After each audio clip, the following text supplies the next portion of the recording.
Hello student, welcome to PS academy. আজ 1 September 2024 daily current অ্যাফেয়ার্সের অনলাইনের question নিয়ে তোমাদের সাথে আলোচনা করব। তো চলো শুরু করা যাক। এআই চালিত মুখ চিনতে পারার একটি ফেস মাস্ক নামে একটি সরঞ্জাম কোন ব্যাংকের দ্বারা এটি চালু করা হলো? সেটা হচ্ছে Airtel payments bank. Next question, RBNL ভারতীয় রেলওয়ে থেকে 202 কোটি টাকার একটি অর্ডার পেয়েছে, তা এটি এখন স্টক কত পার্সেন্ট লাফিয়ে বেড়েছে? সেটা হচ্ছে 4.5%। নেক্সট কোশ্চেন, কোন গোষ্ঠী ধারাবাহিক উন্নয়ন প্রকল্পে প্রায় 2000 কোটি টাকা বিনিয়োগ করেছে, যা একটি যৌথ উদ্যোগে বা মহারাষ্ট্র সরকার তার মধ্যে রয়েছে? সেটি হচ্ছে আদানি গোষ্ঠী। এই আদানি গোষ্ঠী আর মহারাষ্ট্র সরকার, এই দুই সরকার মিলে ধারাবাহিক উন্নয়ন প্রকল্পে প্রায় 2000 কোটি টাকা বিনিয়োগ করেছে।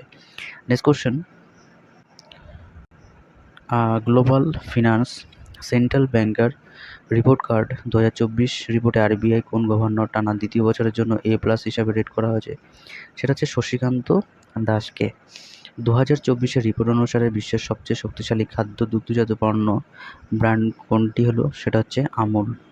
কোন বিমানবন্দর সম্প্রতি ভ্রমণ পুরস্কারে সেরা বিমানবন্দর পুরস্কার জিতেছে? সেটা রাজীব গান্ধী আন্তর্জাতিক বিমানবন্দর। নেক্সট কোশ্চেন, ব্রিটিশ বিমাগাড়ি কোন সংস্থা ভারতীয় ব্যবসা 2017 থেকে 2023 সালের মধ্যে জাল বিক্রেতাদের ট্যাক্স ক্রেডিট দাবি করার জন্য 26,218 কোটি টাকা প্রদান করেছে? সেটা হচ্ছে আভিভা, একটি ব্রিটিশ সংস্থা যেটি 2017 থেকে 2023 সালের মধ্যে ভারতীয় ব্যবসাদারী বিক্রেতাদের ট্যাক্স ক্রেডিট দাবি করার জন্য এটি প্রদান করেছে।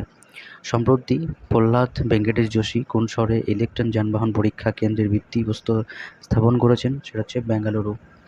নেক্সট কোশ্চেন, আমেরিকার কোম্পানি সিগ সাওয়ার থেকে ভারত 73,000 কোন রাইফেল কিনেছে? এটা হচ্ছে সিগ এইক 716। স্বদেশী সামুদ্রিক প্রকৌশল ক্ষমতা বৃদ্ধি করার জন্য কাদের মধ্যে সমঝোতা স্বাক্ষরিত হয়েছে? সেটা হচ্ছে BML লিমিটেড এবং ভারতীয় নৌবাহিনীর মধ্যে, যে স্বদেশী সামুদ্রিক যাতে প্রকৌশল ক্ষমতাটা আরও বৃদ্ধি করা যায়, এই জন্য এই দুই সংস্থার সাথে স্বাক্ষরিত হয়েছে। নেক্সট কোশ্চেন, নিউজিল্যান্ড দেশে 2024 সালের নভেম্বরে ICC চেয়ারপারসন পদ থেকে কে পদত্যাগ করবেন? সেটা হচ্ছে গ্রেগ বার্কলে। নেক্সট কোশ্চেন, জলবায়ু সংবেদনশীল সম্প্রদায়ের জন্য কাদের মধ্যে আবহাওয়া তত্ত্বের অ্যাক্সেস এবং প্রয়োগ উন্নত করা হয়েছে? সেটা হচ্ছে রিলায়েন্স ফাউন্ডেশন এবং ভারতীয় আবহাওয়া বিভাগ। নেক্সট, 2024 সালে T20 আন্তর্জাতিক ক্রিকেটে 1 ওভারে সর্বাধিক রানের নতুন বিশ্ব রেকর্ড কে করলেন? সেটা হচ্ছে ডেরিয়াস ভিসা। এই ছিল 1 সেপ্টেম্বর 2024-এর 15টা ইম্পর্টেন্ট কারেন্ট অ্যাফেয়ার্স। তো আজকের মতন এখানে, আবার দেখা হচ্ছে আগামীকাল সকাল ঠিক 7টায়। নমস্কার।